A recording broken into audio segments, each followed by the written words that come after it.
On behalf of the ENMU Department of Music, welcome to another outstanding musical performance.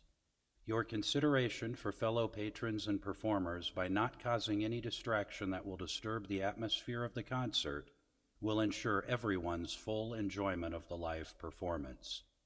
Should a young patron become unruly, please exit to the music building lobby as soon as possible. Please turn off all electronic devices at this time. Photography and videography are prohibited during performances. Photographs may be taken when the performance has concluded. Thank you.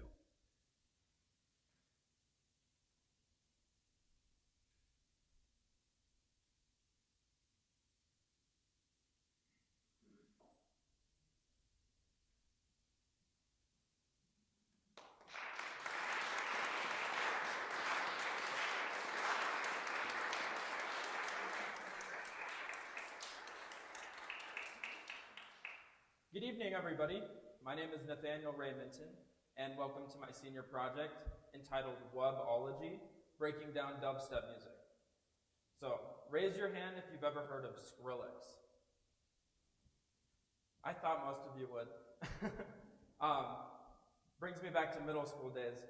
So, perhaps the most common dubstep song that most people may be familiar with is Scary Monsters and Nice Sprites, produced by the one and only dubstep king Skrillex. The genre of dubstep has a major influence, or has had a major influence on popular culture. Pop artists have used elements of dubstep in their hit tracks, such as Taylor Swift in her song I Knew You Were Trouble, Katy Perry with E.T., and other songs by artists like Justin Bieber, Kesha, and Britney Spears. The genre's sound is unique in its own way and has its special place in music. I personally have developed a connection with dubstep music, and I would like to share what I know about the genre with you. So this presentation will explore the music of dubstep, which is a subgenre of electronic dance music, or EDM, by presenting the genre's history and the evolution, as well as its primary characteristics, namely its use of instrumentation, rhythmic patterns, and tension and release. I'll break it down. So the name dubstep originates from two very different traditions, namely dub and two-step. The word dub, as relating to the genre, is derived from the origins of Jamaican reggae music from the late 1960s and early 1970s. Generally, the technique of dubbing consists of creating remixes of existing recordings.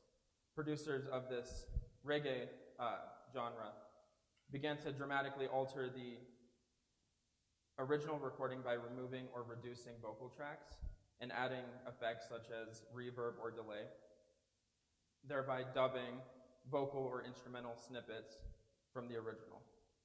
These artists created a new genre of reggae music called dub, which highlighted these techniques I just talked about. A few artists that are popular in the genre are King Tubby, Keith Hudson, and Scientist. The other part of the name dubstep comes from the genre two-step garage, or two-step, which is a variant of a dance genre called UK garage. This style of music has elements from other EDM genres, however, it's mostly characterized by its use of irregular kick drum patterns, with rhythms that are syncopated and shuffled, creating a more swung beat. Another characteristic of this genre is the use of synthesized instruments, particularly to create deep, heavy bass lines, and some popular artists are Artful Dodger, Horsepower Productions, and Zed Bias. So, the genre two-step garage is derived from UK garage, like I just said. So, this genre, UK garage, was popular in South London in the late 1990s. UK garage brought about a distinct culture, which was characterized by high fashion. The rave goers to UK garage would dress up in high-end labels like Prada or Versace, emphasizing a more exclusive atmosphere for UK garage. This atmosphere of like champagne popping and dress to impress rave was a hallmark of UK garage. So just as the Romantic era was a response to the highly ordered classical era, and rock music was a response to the more safe pop music of the time, dubstep was a response to UK garage. While UK garage had developed the upscale rave culture, dubstep emerged from the outskirts of London, including the suburbs and the neglected areas within the city. During the genre's birth, small groups of bass heads would all gather around, maybe 20 or 30 or so. They would all gather around a DJ and just feel the pulsating vibrations.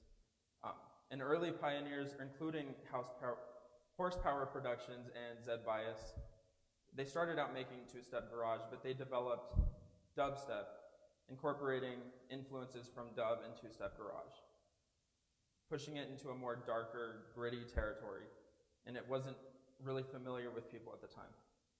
This involved the use of heavier bass lines, dissonant and minor chords, harsh textures, and a more visceral approach to dance music, departing from UK garage's more polished and smooth sound.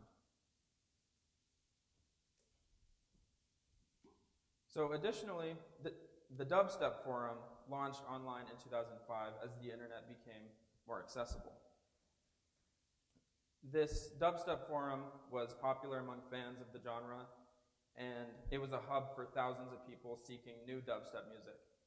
And early artists of the time would post their music on this and seek feedback, and they would build their fan bases this way. Artists include Scream, Benga, and Burial. They pushed this genre forward, including different elements sonically. It was during this era where a bunch of different artists were taking different approaches to dubstep. They were just making way different sounds, but as the genre continued to evolve, a more aggressive and heavier style of dubstep came out. And it rose in popularity among fans with artists like Rusko, Caspa, and Excision. And when the artist Skrillex hit the scene in 2010, he created a massive impact in dubstep, musically and culturally. With Skrillex's music gaining popularity and mainstream success, he popularized that more aggressive, heavy style of dubstep, bringing it to a wider audience, particularly in the US. And in 2012, Skrillex won multiple Grammy Awards for his music, cementing him as the most influential, biggest influence on dubstep. So, Skrillex's success, however, had many mixed opinions by fans of the original sound of dubstep. The minimal, experimental, underground culture that it developed before was no longer. And so the term bro step began to be thrown around. It described this heavy, aggressive sound that was now popular. And it referred to the more stereotypical party-going bros that would go to these raves. It also described the new way that the music was more simplified and formulaic, as many new producers tried to replicate Skrillex's sound because it was very influential. So during the early 2010s, the bro step or Skrillex sound had a large effect in pop culture as well. The sound of a heavy bass drop appeared in commercials, movie trailers, video games, and television shows. YouTube videos of people reacting to dubstep became popular, and this is the time where a bunch of tutorials on dubstep started to emerge all over YouTube. So currently, this culture has evolved and diversified, and artists of dubstep continue to push new sounds out to listeners. Now we see this genre expanding to festivals worldwide with thousands of people attending. Though dubstep made its huge impact on pop culture starting in the early 2010s, it did gradually lose its spot in the limelight as many artists and fans moved on to other genres, and other genres became more popular. But despite its short-lived commercial success, it still remains an important part in EDM and rave culture, Various fusion and subgenres have emerged from dubstep, such as future bass, trap step, chill step, post-dubstep, and rhythm, which is very popular among the rave culture right now. It's a pretty recent subgenre right now. And post-dubstep is an attempt by artists to move the sound forward. It's kind of a movement culture genre that isn't really, it's dubstep, but it was created by the original artist that made dubstep. It was a response to Skrillex's sound. They wanted to explore more experimental sounds and still keep that underground culture for small audiences, small club environments, rather than big rave culture environments. So fans of the UK influenced style of dubstep now refer to it as deep dubstep or real dubstep. But although this genre's presence in the mainstream has declined, it remains a prominent feature in rave culture today. Shown here on the right side of the screen are the names of a few popular EDM festivals that dubstep takes a massive part in. Lost Lands up there in the top right, it's created by Excision, who is one of the biggest dubstep artists, and it's the dubstep rave, or not rave, festival to go to, because it's a 3-day festival with all dubstep. So just 2 weeks ago, Skrillex made an appearance at the mainstream festival Coachella, and dubstep was played. They played different bass drops of the currently popular song Country Rhythm, surprising the crowd and delighting the headbangers with the unexpected bass drops 4 different times throughout the set. And immediately Skrillex and Country Rhythm started to trend all over Twitter. And just last week, Illenium, who's another EDM artist, he released an album, and it has a bunch of dubstep tracks. One of them even has a metal influence. And the dubstep culture right now is pretty cool, because just this last week there's been so many tracks that have been released, and it's been fun being a dubstep fan. So now we'll explore the 3 main characteristics that define dubstep as a genre, namely its use of instrumentation, specific rhythmic patterns, and its use of tension and release. So number 1, instrumentation. The genre's distinct sound is created through the instrumentation of synthesized sounds and digital percussion and the use of vocals. Dubstep is a genre of music that relies heavily on the manipulation of sound to create its distinctive soundscapes. Dubstep producers will primarily use programs on their computers called digital audio workstations, or DAWs, and synthesizers in order to create this style of music. To understand how these programs work, it's important to understand the basics of sound. So, when an object makes a sound, it creates vibrations in the air, which are called sound waves. The amount of these vibrations per second are its frequency, and it's measured in hertz. Humans are able to recognize sounds as low as 20 hertz, all the way up to 20,000 hertz.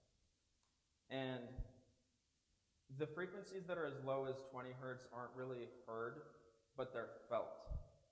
And to give an example, for a low frequency sound, think of a bass drum hitting and that feeling that you get like in your body, or whenever a lightning strikes and you feel that thunder, or when somebody's driving by and they have a subwoofer in their car and you hear that boom, boom, boom, boom. That's a low frequency. A high frequency, on the other hand, is like a child screaming, a cymbal crashing, or a bird chirping. And in between The middle frequencies is like a human voice, an acoustic guitar, or a piano sound. So these are the basics of sound itself. And when it comes to the genre of dubstep, the low sub-bass frequencies give the genre its distinct and powerful sound. So let's dive deeper into the fundamental properties of musical sound: frequency, amplitude, timbre, and duration. Frequency, as we just discussed, is the number of vibrations per second that a sound wave produces.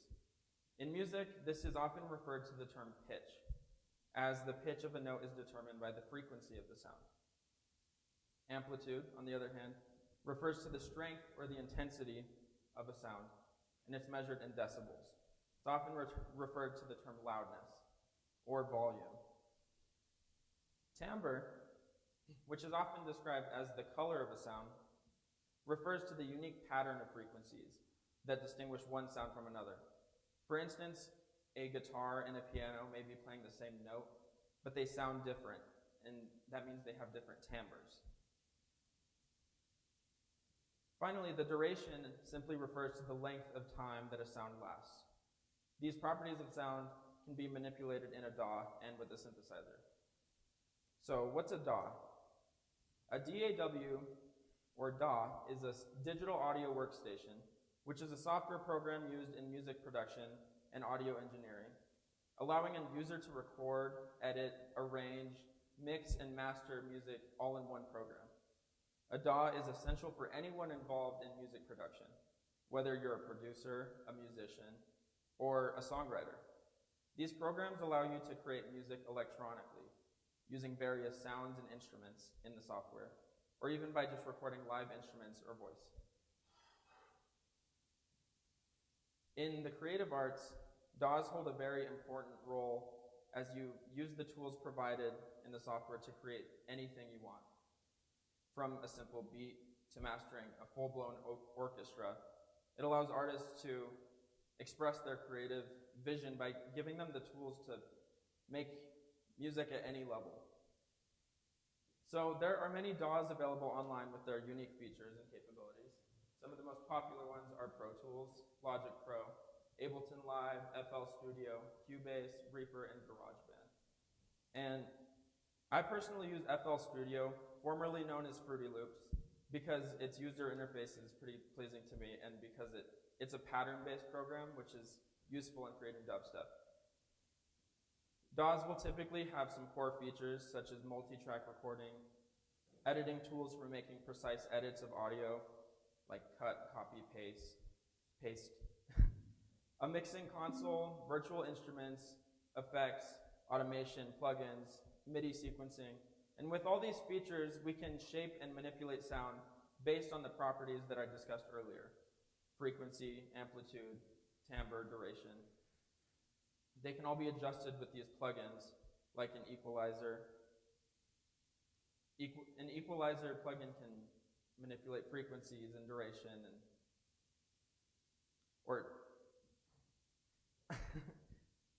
and then another plugin can change the duration, like effects like reverb and delay. So what's a synthesizer? So allowing us to use various features to create and manipulate sounds, a synthesizer can take this a step further. With a synthesizer, we have the ability to electronically create as well as manipulate frequencies and amplitude and timbre even further. The synthesizer is an electronic instrument that has played a crucial role in shaping the sound of modern music. Its origins can be traced back to the early 20th century with the development of electronic instruments such as the telharmonium or the theremin, used for purposes such as transmitting music over telephone lines or making music. Like the theremin, it produces music with electromagnetic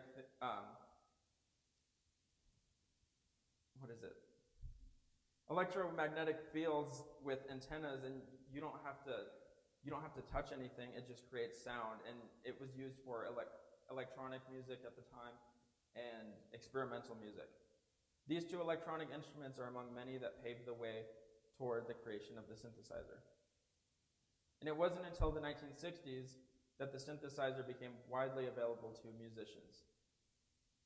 The most influential figure in the history of the synthesizer is Robert or Bob Moog, who created the first commercially available synthesizer called the Moog synthesizer.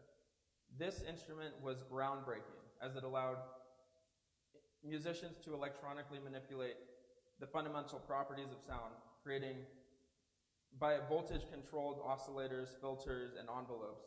And these are different functions of a synthesizer that shape a sound by manipulating the audio signal that goes through the instrument.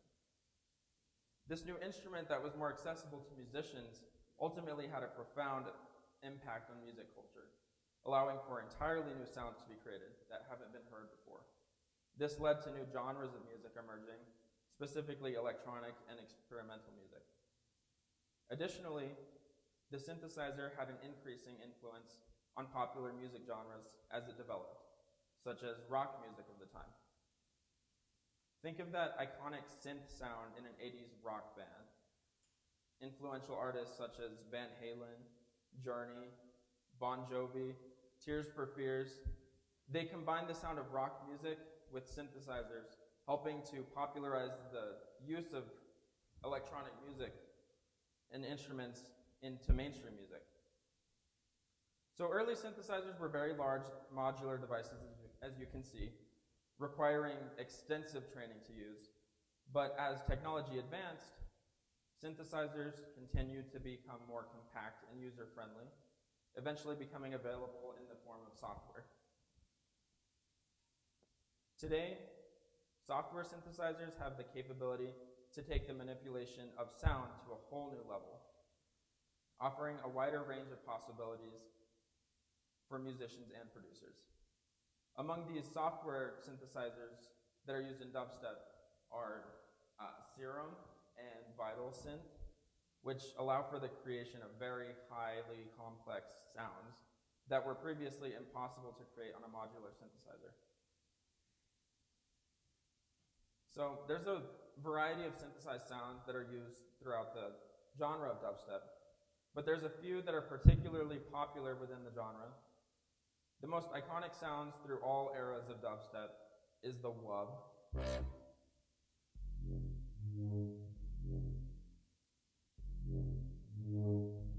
you can hear, it's a deep, pulsating bass sound.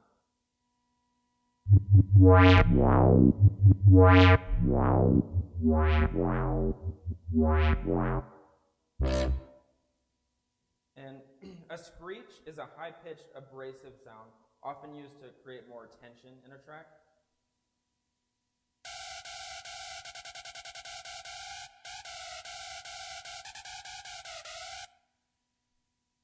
The growl, it became more popular through the Skrillex and Brostep era, and it's a bass sound with a combination of modulation and effects, creating or adding filters and distortion to create this kind of monster sound.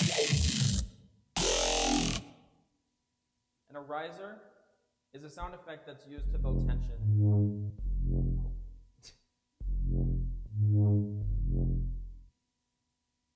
The riser is a sound effect used to build tension within a drop.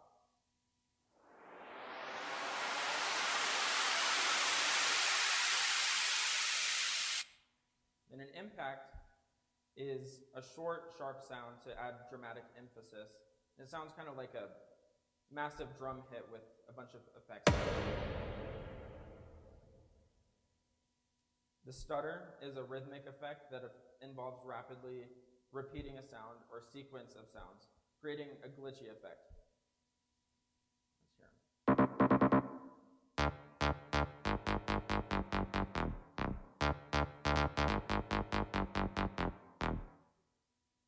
So, in addition to synthesizers, the genre relies heavily on the use of electronic drum sounds as well to create its signature rhythms and grooves.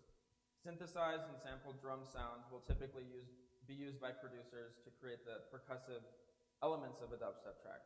They might use a synthesized kick drum to create a foundation of the beat, and layering other simple or sampled drums or percussion instruments to create a more textured sound. Producers will also manipulate individual drum sounds through filters or distortion, which help create a more unique and dynamic drum sound that helps define dubstep sound as well. Vocals also take a place in dubstep as they add a unique dimension to the overall track. Artists will sample some vocals from TV shows, movies, or anything and put it into right before a drop and make it more impactful. And other dubstep songs could make it a pop kind of dubstep sound by making it more emotional, and it all goes down to the rhythm though. So oh gosh. So the rhythm. Let's move on to the rhythm of dubstep. So rhythm is an essential element in music. And in dubstep, it plays a particularly important role. The genre is known for its intricate and complex rhythms over a repeated drum pattern. This drum pattern is dubstep's ostinato. An ostinato is a repeated pattern that is repeated throughout a piece of music, providing a framework or a point of reference for the listener. Ostinatos can be found in a wide variety of music styles and genres, and producers will use that ostinato to create polyrhythms or syncopation around it.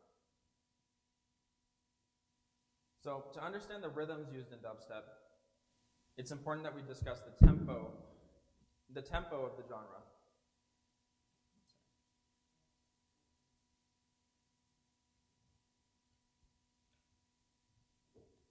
The tempo refers to the speed of the music, and it's a characteristic that is definitive of EDM music.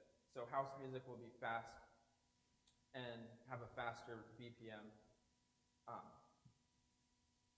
Hardstyle will be even faster than that. But dubstep stays at the 140 to 150 beats per minute tempo. Although it used to be 140 beats per minute, like that was the tempo, but producers have moved it up to 150 in recent times. So it's kind of changed a little bit as the genre develops. So although the tempo of 140 to 150 beats per minute sounds pretty fast, the actual heart of a dubstep track lies in the repeated drum pattern that it uses. Hence, dubstep relies on the musical idea of the ostinato to create familiarity with its listeners. As I discussed with the instrumentation earlier, the kick drum and the snare drum are primary instruments for the genre. These two instruments are the basis for developing that ostinato that is characterized by the genre. Dubstep has a 4/4 time signature, which means that there are 4 beats per measure. The kick and snare pattern is simply a kick drum on beat 1 and a snare drum on beat 3. This drum pattern grounds the listener to a slower tempo, allowing them to cling on to this simple beat, while the complex rhythms are built around this slow tempo. This is why if you see any videos of people headbanging at dubstep shows, it's to that kick and snare pattern. So the simple kick and snare pattern is primarily used within the drop of a dubstep track, but it can be used throughout the track as well. And using the simple drum pattern, some producers will also add some variation. So here's an example of a simple kick and snare pattern in one of my tracks, Sacrificing Time.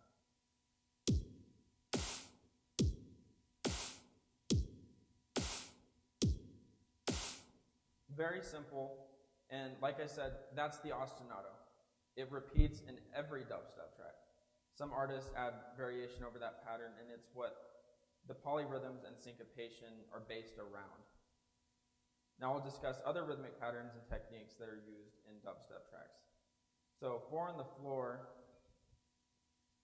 is a technique that's used, and it's a common rhythm found in various music genres, including dubstep. It's created by placing a kick drum on all 4 beats of the measure. And it results in a steady beat that drives the music forward. Here's an example. Oh, let me just put the kick. That's a 4 on the floor rhythm. And then another way that producers use rhythm to drive the song forward, or in this case create more tension in the build-up, is by making the rhythm faster. The gradual increase in speed is called an accelerando. Used in a dubstep track, a build-up will often start with a 4 on the floor pattern in the drums, starting that driving pulse. Then, almost in a staircase-like manner, the rhythm gets faster as the drop approaches. Here's an example.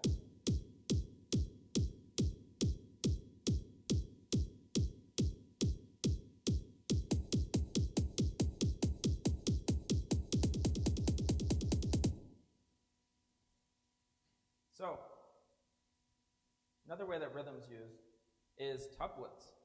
Tuplets are a cool way for musicians to make rhythms also sound interesting. So instead of playing notes in their usual manner, they group these notes differently to create a new rhythm. For example, a popular tuplet used in music is the triplet, where 3 notes fit into the space of 2 beats.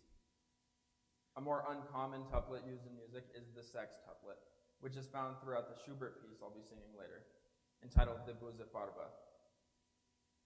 So in that Schubert piece I'll be singing, a sextuplet is repeated throughout the music, as you can see on the screen. Schubert uses sextuplets to fit 6 notes in 1 beat, and in dubstep, the use of tuplets over the simple kick and snare pattern is a method that producers use that creates an interesting syncopation.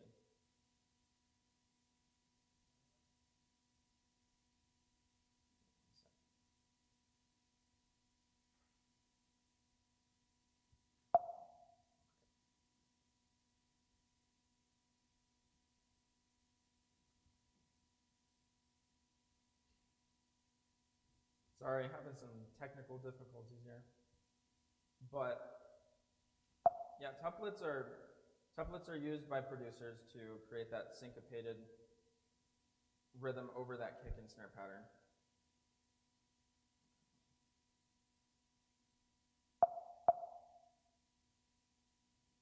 Give me 1 sec.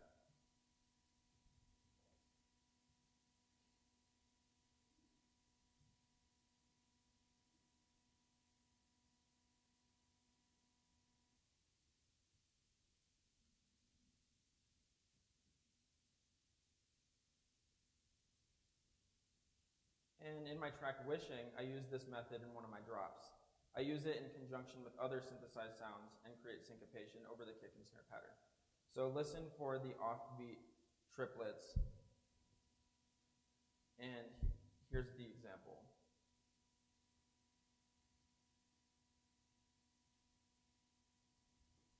So it's gonna build up, and then you're gonna hear all these synthesized sounds and listen for that offbeat with the synth.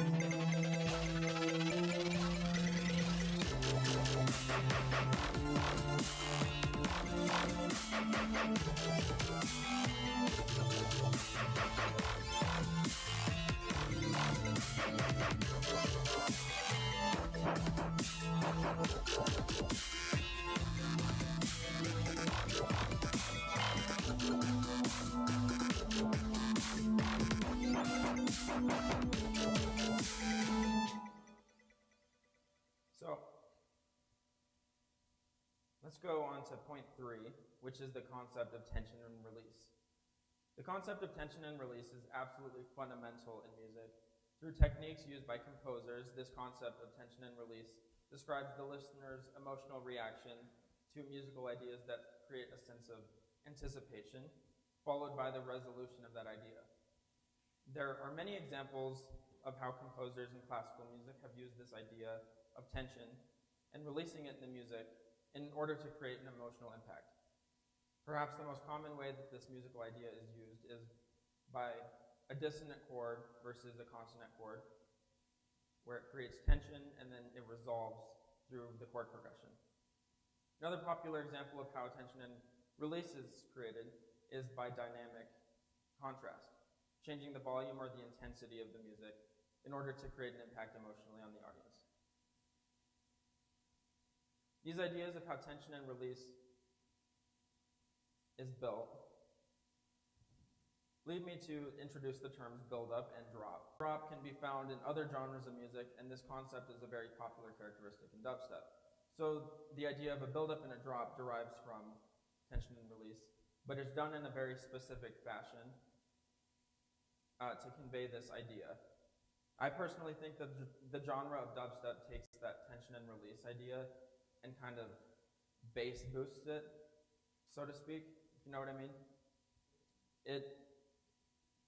The point of it is that the buildup will gradually make that tension, and then the drop is a sudden release of that tension. The buildup will kind of strain the listener, so to speak. It leads the listener to have a perceived need for the relaxation or a release, which is where the drop comes in. The drop is a section of music where the sudden release of this extreme energy and tension that was created by the buildup, it drops. I don't know how to explain it, or I'm explaining it right now, but it's a sudden change from the big tension that is created. And I'll give an example in just a bit. The sudden change emphasizes the bass and its repeated halftime kick and snare pattern.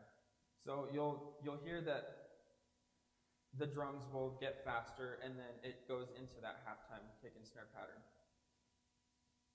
This concept has been present in all types of music, but let's explore a selection of Western classical music from my own voice lessons to explore the foundations of this concept and compare and contrast the ideas used in my own dubstep music. So Franz Schubert specifically creates tension and release in his song De Böse Farbe from the song cycle De Schöne Müllerin, using techniques of rhythmic patterns and dynamics and texture to create moments of tension and release. And these two techniques can also be seen in dubstep. I would like to invite Ms. Lichty on stage to help me demonstrate these examples of tension and release.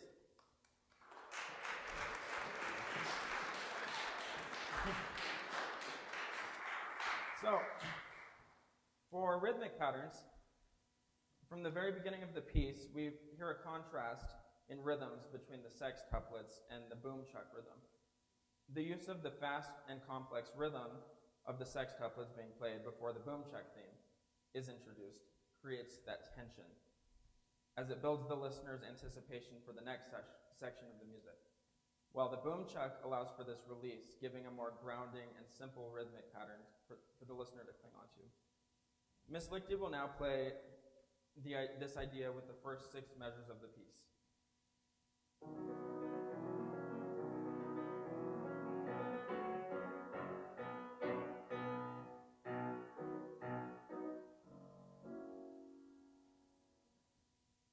This is similar to how a dubstep track will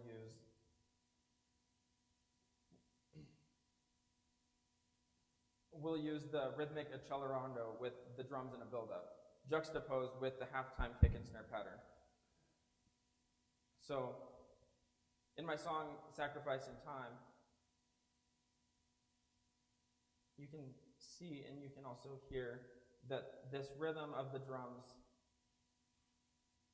gets faster, and it has a more complex, fast rhythm, and is juxtaposed with these drums, which are more simple. And I'll play that right now.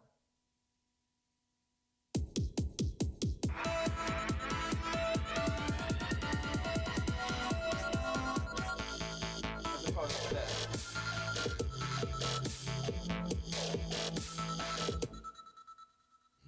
So, Schubert uses repeated sextuplets throughout the piece, in contrast with arpeggiated sextuplets, using this idea of repetition versus variation to create tension and release. The listener will try to anticipate when the repetition will be released into a new theme. Ms. Lichty will now play the right hand in measures 29 through 34, so we understand this idea.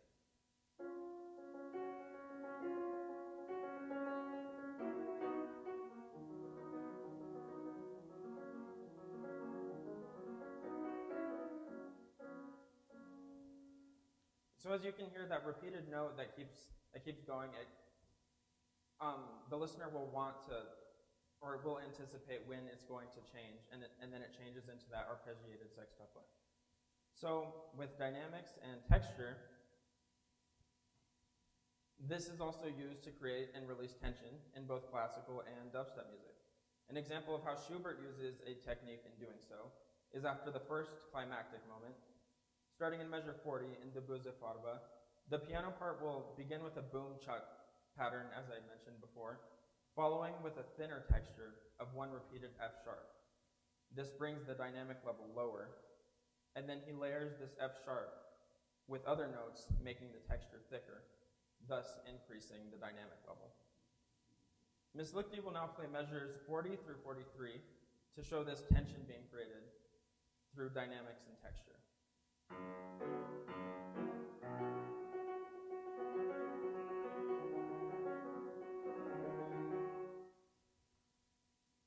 So there's a big difference in the dynamics and the texture from this boom chuck, and then right here when the F sharp is the only thing playing, and then it gets thicker right here. So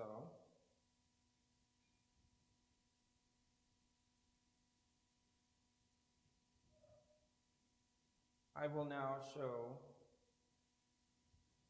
a similar method that I use in one of my tracks, the sacrificing time, during the first build-up, as I showed you earlier, and it's called a fake-out. I'll explain how silence can build a similar effect to create tension in the build-up. Thank you, Ms. Lichty, for helping me with these examples.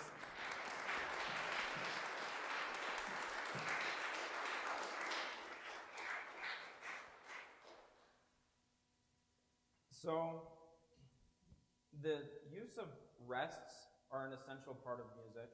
Rests are moments of silence and can be used in different ways in a song.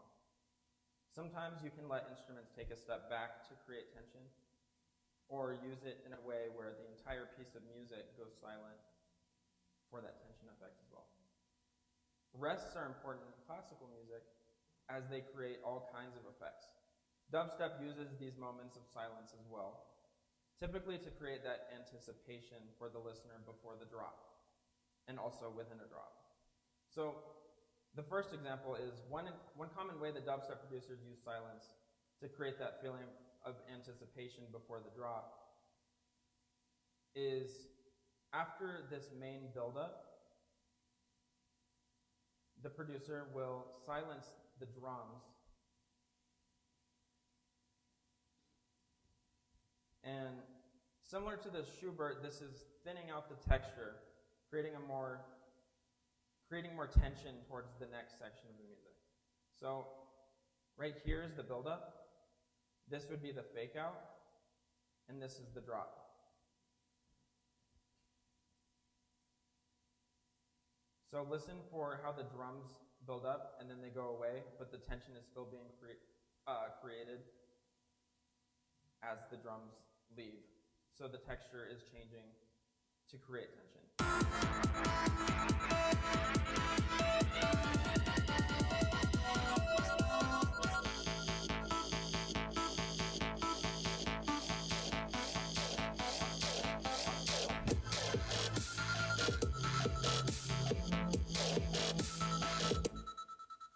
So a second example that I can use is a tiny moment of silence before a drop. And the silence builds tension in the air and space before the halftime pattern comes in for the drop. So an example of this would be right here. This is also a fake out, but it uses more silence to make this drop more effective in releasing that tension. Oh, can you turn that down just a little bit?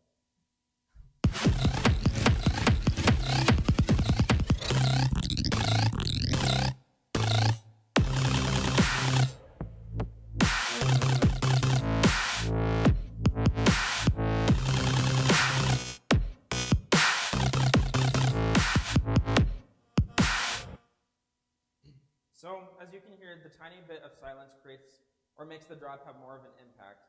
And I'm sure you could hear the syncopated rhythms and polyrhythms over that kick and snare pattern, creating that unique effect that makes the drop super interesting to listen to. That simple kick and snare pattern gives the listener that reference to cling on to, while the other instruments around it help have that variation on such a simple beat. That's one of the reasons why I love dubstep, out of many. It's just making dubstep so much fun because it's almost like a template now. 140 to 150 beats per minute, kick on 1, snare on 3, and you can put any instruments around it to create any kind of atmosphere, vibe that you want. You can make it simple and soft, just a simple bob your head kind of vibe, or you can make it the most hardcore kind of song that you want. And that's what makes it really fun, because you can do so much with the genre. So, as I mentioned earlier, this genre has evolved immensely from its roots in the UK and its influence from Skrillex. But I think we've only scratched the surface on where this genre can go. The emergence of the subgenres already says a lot about its influence and versatility. But dubstep has a flexibility that I think has yet to be discovered. It combines a variety of music styles, which make it very enjoyable to listen to. And the fact that overall it stayed confined to its roots by its tempo and halftime feel, that's my favorite part. It almost serves like that template like I mentioned. And no matter what you do, you can make it rock, pop, classical, hip-hop, jazz, and make it dubstep over this pattern. You can make it simple or complex. It's truly a lot of fun to be an avid fan of and a new producer of dubstep with a vision of where this genre can go. So thank you for exploring this genre of music with me. So following a brief pause, I'll perform Franz Schubert's De Buse Farbe, followed by 4 selections of dubstep tracks that I have composed. I hope you will listen for the concepts that we have explored together and perhaps gain a new appreciation for the music of dubstep. For my selections, I have used this template that I kind of, through all this research, I've found that it is kind of a template, and I'm not sure. It's really hard to explain, but I like to mess around with how it sounds, and it's a lot of fun to try different vibes, and hopefully you'll understand what I mean when you hear the selections and how different they are. So, thank you.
So I will now play some dubstep compositions that I have produced. And the first one is called Modifications. This one kind of explores a lot of different sounds, and compared to Wishing, it's more atmospheric. And the last two tracks I'll be singing over have more emotion as far as vocally you'll hear that it adds more me to it, if that makes any sense.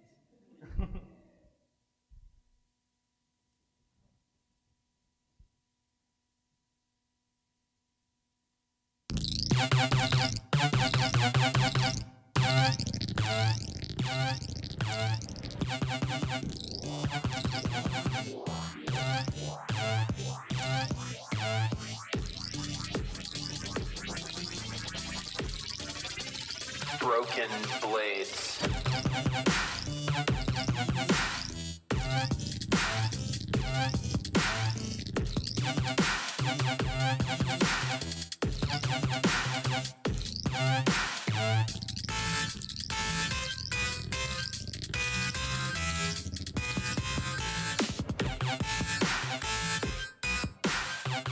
All these thoughts, they cloud my judgment.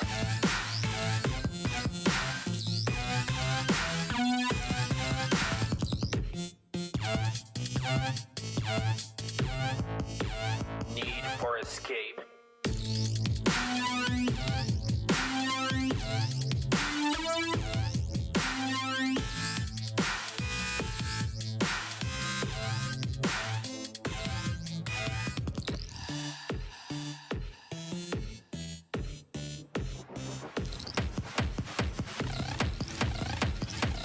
Broken blades. How did you do this?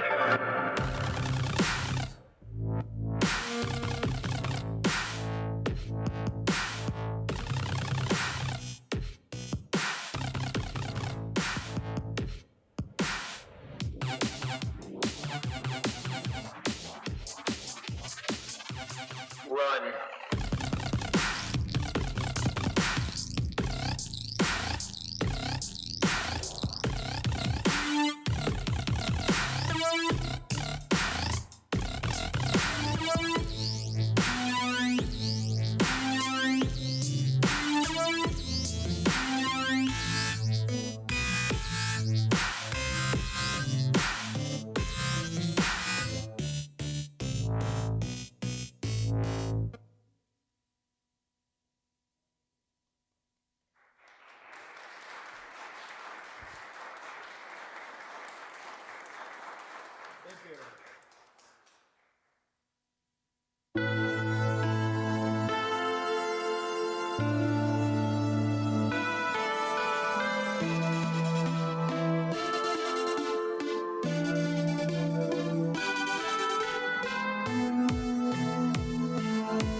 Dubstep's about fun. I like to have fun. This next one's called Electric Factory. Yeah. I'm gonna have a little bit of fun.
This next one's called Sacrificing Time. Hope you enjoy it.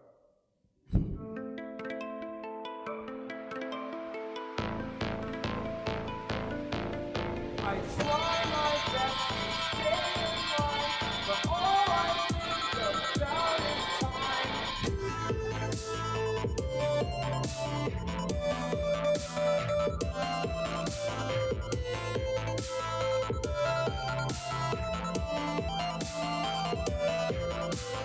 Searching for a purpose, yeah, at least I'm trying.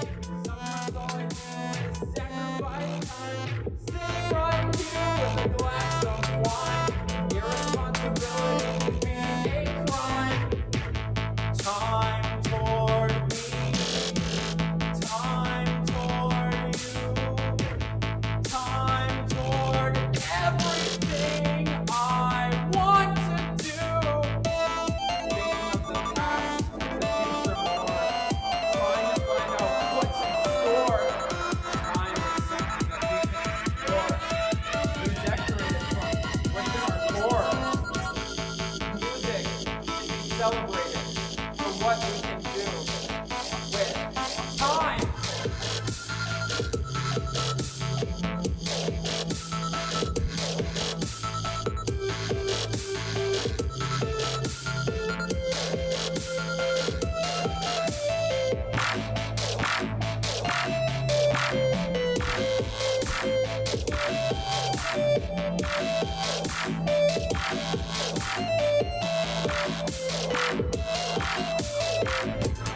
Four on the floor.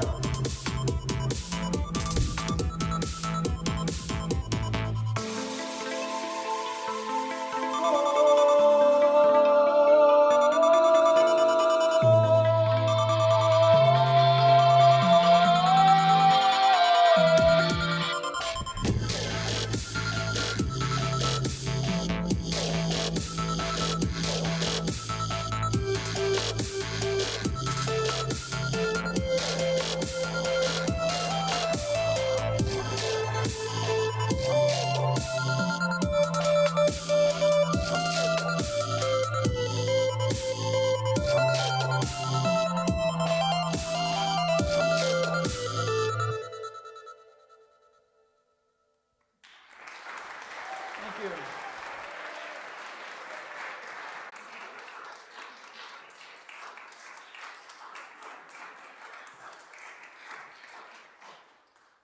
So before we wrap things up, I want to give a huge shout out to my committee members who have helped guide me through this dubstep project.